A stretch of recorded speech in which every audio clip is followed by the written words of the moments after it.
비상대책위원회 개회를 선언합니다. 먼저 문희상 비상대책위원장의 시작 발언이 있겠습니다. 비선 실세에 의한 인사 개입 정황이 속속 드러나고 있습니다. 우리은행장 인선의 경우 비선 실세를 통한 사전 내정설로 오랫동안 내용을 겪었고 처음부터 청와대가 깊숙이 관여하지 않았나 하는 사실이 드러나고 있습니다.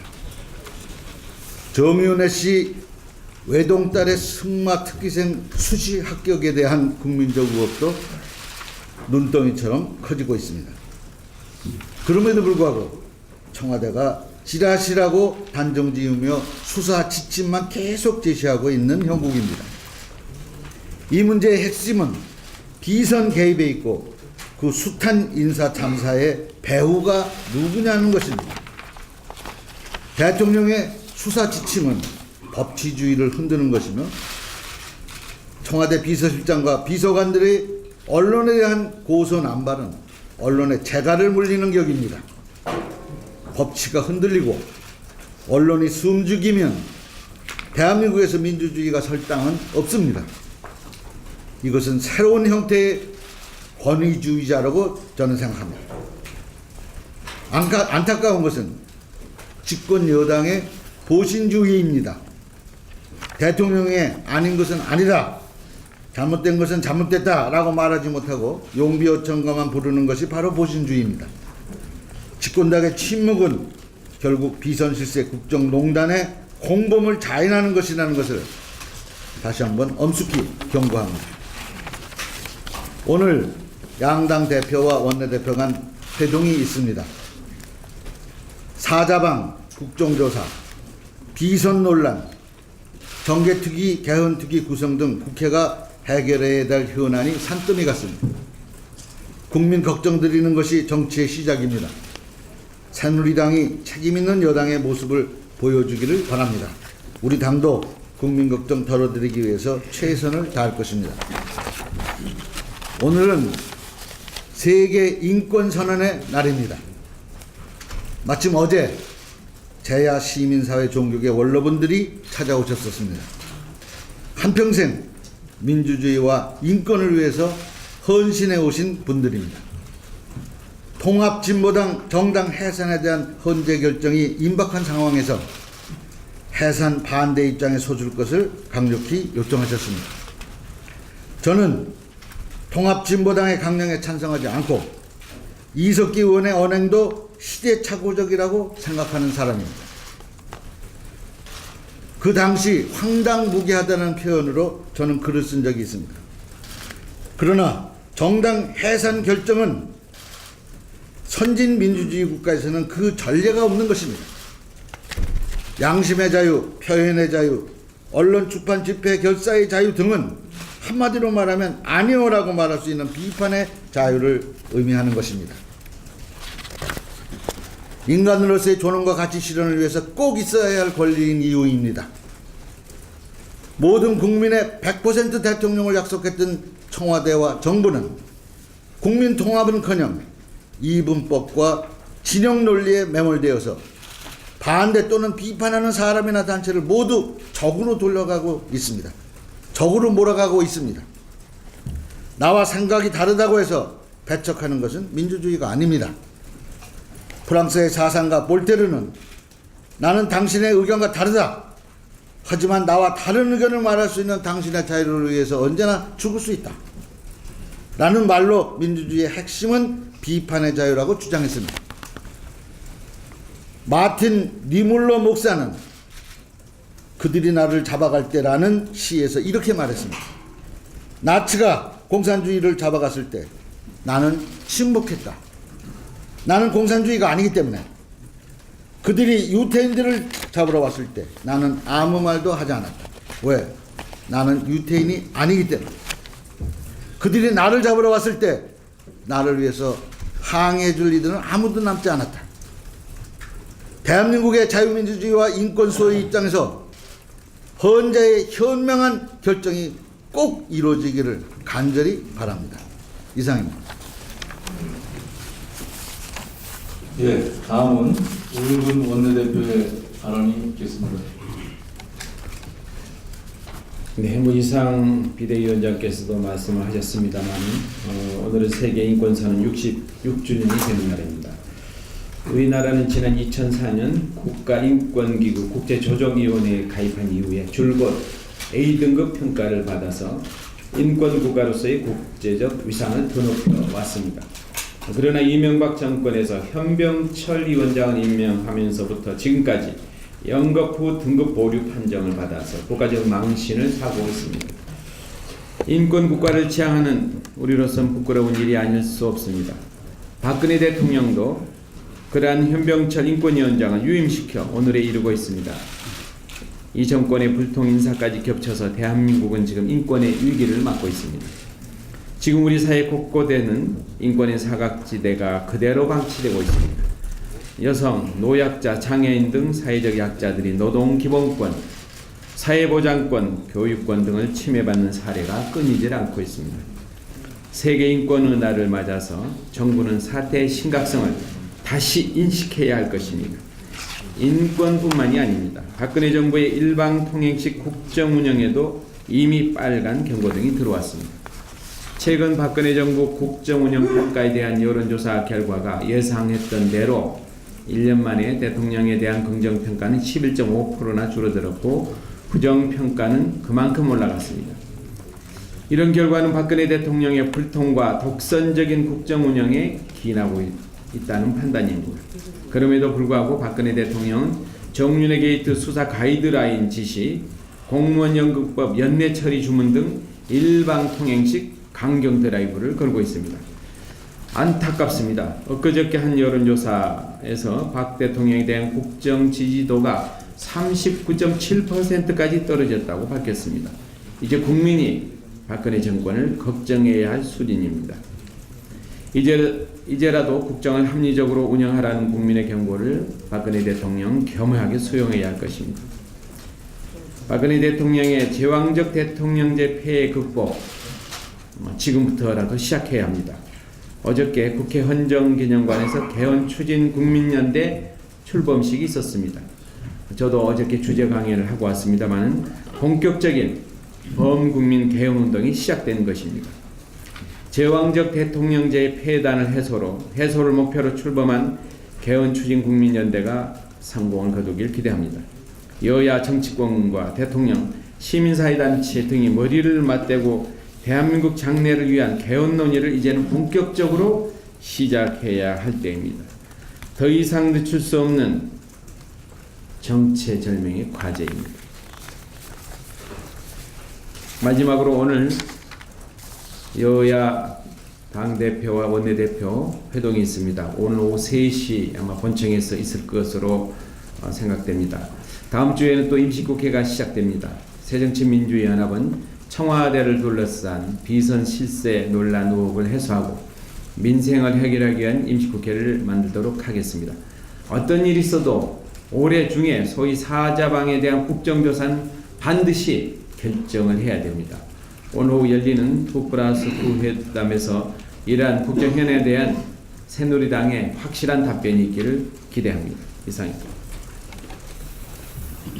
예, 다음은 정세균 위원의 발언이 있겠습니다. 어제 모 여론조사 기관의 조사에서 박근혜 대통령의 지지율이 30%대로 떨어졌다고 하는 보도가 있었습니다. 취임 후 가장 낮은 지지율이고 30%대는 처음이라고 합니다. 한낱 찌라시 때문에 그렇다고 억울해할 수 있겠습니다만은 그것이 민심이고 여론임을 직시해 주시기 바랍니다. 오늘 정윤회 씨가 검찰에 소환돼서 조사를 받을 예정입니다. 검찰이 사안의 본질을 외면하고 꼬리 자르기식 수사를 자행한다면 스스로 특검과 국정조사를 원한다고 하는 시그널로 받아들일 것입니다. 검찰은 불법적 권력투쟁을 일삼은 사람에 대해서 대통령과의 친소관계나 공적 사적 인연을 막론하고 철저하게 수사해서 그 총체적 진실을 밝혀내야 할 것입니다. 우리 당도 검찰에 가이드라인을 하나 제시하겠습니다. 지난 대통령 선거에서 우리 당 후보께서 수없이 외쳤던 말이기도 한데 과정은 공정하고 결과는 정의로워야 한다는 것입니다. 명심해 주기 바랍니다. 모든 일에는 때가 있는 법입니다. 개헌도 할 수 있는 때가 있습니다. 어제 개헌 추진 국민연대가 출범했고 여야 의원 다수가 개헌 필요성에 공감하고 있습니다. 뜻이 그렇다 하더라도 내년 상반기를 넘기면 현실적으로 개헌 논의는 어영부영 끝나버릴 가능성이 높습니다. 그런데 한 번은 대통령이 개헌 논의를 막고 나서는 바람에 지지부진하더니 지금은 정윤회 게이트가 발목을 잡고 있습니다. 국회는 국회대로 중심을 잡고 할 일을 해야 합니다. 헌법 개정은 당장의 현안은 아니지만 여야가 지혜를 모아 잘만 해낸다면 대한민국이 선진국 반열에 오르는 계기가 될 수 있을 것입니다. 개헌 논의와 함께 현행 선거구 획정 제도에 대한 헌법 불합치 결정에 대해서도 속히 후속 조치에 착수해야 할 것입니다. 단순히 인구 편차만 조정하는 것이 아니라 이번 기회에 고질적 지역주의를 완화할 수 있는 선거제도를 도입하는 것도 큰 의미 있는 일이라고 생각합니다. 타이밍을 놓치지 말고 여야 합의는 물론 사회적 합의까지 이끌어내야 할 것입니다. 이상입니다. 네, 다음은 박지원 위원의 발언이 있겠습니다.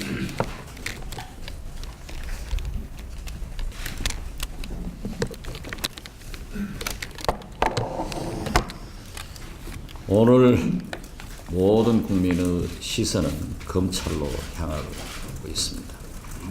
실세는 면죄부를 가지고 나올 것이다. 이렇게 말들을 합니다. 그러나 양천은 증거인멸로 우선 구속영장을 신청할 것이다. 이런 얘기들도 나오고 있습니다. 국기문란의 주범인 정윤회 씨는 면죄부를 가지고 나와서는 안 됩니다. 청와대 사람들의 얘기를 청와대에서 제작한 문건을 청와대가 유출하고 이제 경찰은 기업에까지 유출하는 대통령께서 말씀하신 대로 진짜 국기문란 사건이 일어나고 있습니다. 이러한 총체적 책임을 져야 할 김기춘 비서실장은 고소만 합니다. 일부 언론에서는 고소왕이라고 했는데 진짜 고소대군 같습니다. 대통령께서 정리하신 대로 국기문란이기에 지여하를 막론하고 일벌백계를 해야 합니다. 그렇게 하기 위해서는 거듭 요구합니다. 총체적 책임 있는 김기춘 비서실장과 문거리 권력들은 사퇴를 해야 합니다. 그래서 검찰이 자유스럽게 수사를 해서 그 결과를 발표할 때 국민은 신뢰를 하게 될 겁니다. 우리는 최근 박근혜 대통령의 지지율이 왜 30%대로 하락했는가 여러 가지 생각을 하게 합니다.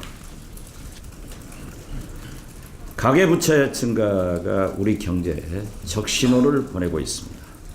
한국은행 어제 발표에 따르면 10월 말 현재 예금 취급기관의 가계대출 잔액은 730조 6천억 원으로 한 달 전보다 무려 7조 8천억 원이나 늘어 2003년 이래 최대의 증가폭을 기록했다고 합니다. 가계부채 문제를 더 이상 방치하다가는 돌이킬 수 없는 가계 파산 사태가 올 수 있습니다. 대출은 늘었지만 소득은 제자리 걸음을 하고 있어서 가계의 상환 능력은 갈수록 떨어지고 있습니다. 특히 취약계층의 고금리 대출 증가는 가계부채의 질을 약화시키고 채무 불이행의 악순환으로 이어져 우리 경제의 내관이 될 가능성이 큽니다. 가계부채 문제의 장기적이고 근본적 해법은 소득 주도형 성장으로 경제정책의 큰 틀을 바꾸는 일입니다. OECD는 최근의 연구에서 소득 불평등이 경제 성장에 심각한 영향을 끼친다라고 했고, 소득 불평등을 줄이는 정책은 장기적으로 국가 경제를 발전시키는 정책이라고 강조했습니다. 또한 조세 정책의 중요성을 강조하면서 부자 증세 등 적극적인 재분배 정책을 권고하고 있습니다. 물론 우선 당장은 가파른 부채 증가를 억제하는 일이 급합니다. 경기 부양 효과는 없고 가계부채만 늘리는 LTV, DTI 인하 정책을 전면 수정해야 합니다. 아울러 제1금융권이 취약계층과 서민을 부당하게 고금리 대출로 내몰지 않도록 지도 감독을 철저히 해야 한다고 촉구합니다. 이상입니다. 다음은 문재인 의원의 발언이 있겠습니다. 아까 말씀드리셨습니다만 오늘은 세계 인권의 날입니다. 1948년 유엔 총회에서 세계 인권 선언문이 채택된 것을 기념하면서 실천을 다짐하는 날입니다. 우리나라도 1987년 6월 항쟁 이후 민주화의 길을 걸으면서 김대중 정부와 노무현 정부 시절에는 인권에 있어서도 세계적인 수준에 도달했습니다. 그러나 박근혜 정부에 와서 대한민국의 인권은 부끄러운 수준으로 되돌아갔습니다. 세월호와 오룡호 참사 등 계속되는 대형 안전사고와 군대 사고는 우리 국민들이 인권의 출발인 생명권과 신체의 안전조차 보장받지 못하고 있다는 것을 보여줍니다. 안전에 대한 정부의 무능과 무책임 때문입니다. 트윗이나 카톡 등 SNS 공간에서조차 표현의 자유에 대한 정부의 탄압으로 인해 사이버 망명이 줄을 잇고 있습니다. 민주주의의 척도라고 할 수 있는 언론 자유 지수도 매우 나빠져서 노무현 정부 시절 언론 자유국가에서 지금 부분적 언론 자유국가로 강등됐습니다. 통합진보당에 대한 정당 해산 심판 청구는 비대위원장의 말씀대로 정치적 결사 자유에 대한 중대한 제약입니다. 무엇보다 심각한 것은 극심한 소득 불평등과 노인 빈곤율로 인한 생존권의 위기입니다. 세계 최고의 자살률이 그 지표입니다. 심지어 대한항공 땅콩 부사장 사건이 보여주듯이 민간 영역에서조차 경제적 강자들의 갑질에 의한 약자들의 인권 침해가 심각합니다. 대한민국은 1인 1표의 인권 평등 국가가 아니라 1원 1표의 인권 불평등 국가로 전락했습니다. 박근혜 정부에서 인권은 정부가 보장해 주는 것이라는 믿음을 가질 수 없게 됐습니다. 시민들의 뼈있는 의식만이 인권을 지킬 수 있다는 것을 되새겨야 하겠습니다. 내년부터 전국 최초로 고등학교 3학년까지 무상급식하려던 부산 기장군의 계획이 무산될 위기에 처했습니다.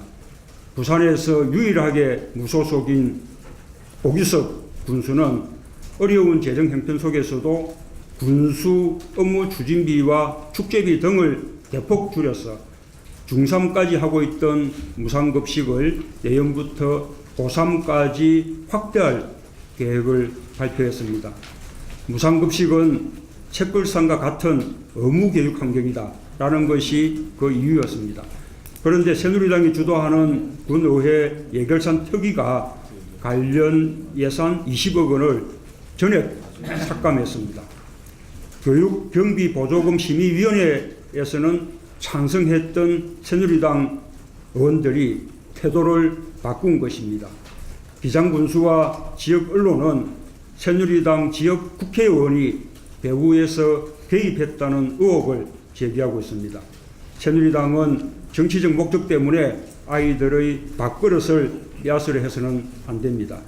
오늘 열리는 군의회 본회의에서 예산이 최종 확정됩니다. 만약 새누리당이 끝내 관련 예산을 부결한다면 무소속 군수의 발목을 잡을 정치적 목적 때문에 아이들의 급식을 볼모로 잡았다는 비난을 면할 수 없을 것입니다. 이상입니다. 예, 다음은 인재근 위원의 발언이 있겠습니다. 어제 세모녀 3법이 국회 본회의를 통과했습니다. 우리 당은 세모녀 3법 통과시켜서 민생과 복지 중심주의라는 당의 정체성을 확인하고 복지 사각지대 해소를 위한 중요한 전기를 마련했습니다. 이번 세모녀 3법 통과로 기초생활보장 수혜자와 긴급복지 수혜자가 대폭 늘어나고 생존 위기에 처한 지역사회 주민을 신속히 찾아내는 시스템이 만들어질 것입니다. 그 무엇보다도 복지 사각지대 양산의 원인으로 지목받던 까다로운 부양 의무자 기준이 바뀌게 되었습니다. 궁극적으로 부양 의무자 기준을 완전히 폐지한다는 원칙을 확인하고 우선 아동 청소년이 대상인 교육급여의 부양 의무자 기준을 철폐하고 배우자가 사망한 사위나 며느리 또 생활 수준이 중간 이하의 사람, 중증 장애인 등 취약계층에 부양 의무를 부과하지 않기로 했습니다. 물론 세모녀 3법에 실망한 분들도 있고 세모녀 3법이 모든 문제를 해결하지는 못합니다. 그러나 세모녀 3법을 시작으로 새정치연합은 민주연합은